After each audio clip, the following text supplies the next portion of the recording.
ঢাকার মিটফোর্ড এলাকায় নৃশংসভাবে হত্যার শিকার ব্যবসায়ী সোহাগের বাড়িতে চলছে শোকের মাতম। ব্যবসা প্রতিষ্ঠান নিয়ে নেওয়া এবং 2 লাখ টাকা চাঁদা না দেয়ায় সোহাগকে নির্মমভাবে হত্যা করা হয়েছে বলে দাবি পরিবারের। হত্যাকাণ্ডে সর্বোচ্চ শাস্তির পাশাপাশি পরিবারের নিরাপত্তা এবং পুনর্বাসনের দাবি জানিয়েছে নিহতের স্বজন ও স্থানীয়রা।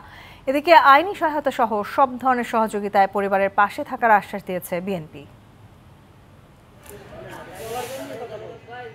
বাবার কবরের সামনে নির্বাক দাঁড়িয়ে চতুর্থ শ্রেণীতে পড়ুয়া সোহান ও তার একমাত্র বোন ষষ্ঠ শ্রেণীর শিক্ষার্থী সোহানা আর কখনোই ফিরবে না তাদের বাবা। ছোট্ট দুটি মনের এমন অনুভূতিতে চোখের কোণে বিষাদের মেঘ। 2 শিশুকে নিয়ে কিভাবে চলবে জীবন, এই নিয়ে নির্বাক নিহত সোহাগের স্ত্রী।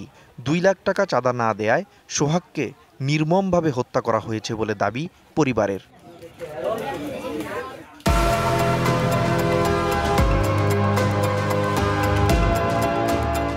হত্যার ঘটনায় রাজধানীর কোতোয়ালি থানায় বৃহস্পতিবার মামলা করেন নিহতের বড় বোন। মামলা দায়েরের সময় এজাহারে উল্লেখ থাকার পরও পুলিশ সুকৌশলে হত্যার সাথে জড়িত থাকা 3 আসামিকে বাদ দিয়েছে।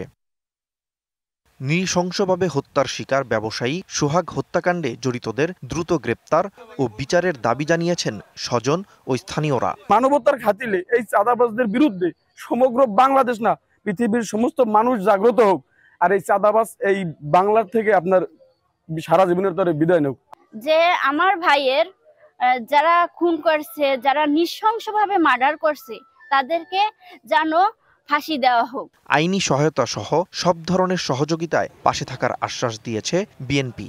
এটা দ্রুত বিচার ট্রাইব্যুনালের আওতায় এনে দ্রুত বিচার কার্যকর এবং ফাঁসির আদেশ হওয়া প্রয়োজন আমি মনে করি। ঢাকায় নৃশংসভাবে হত্যার শিকার ব্যবসায়ী সোহাগ হত্যাকাণ্ডে জড়িতদের দ্রুত গ্রেপ্তার ও বিচারের দাবিতে মানববন্ধন ও সমাবেশ করেছেন স্থানীয়রা। DBC news desk.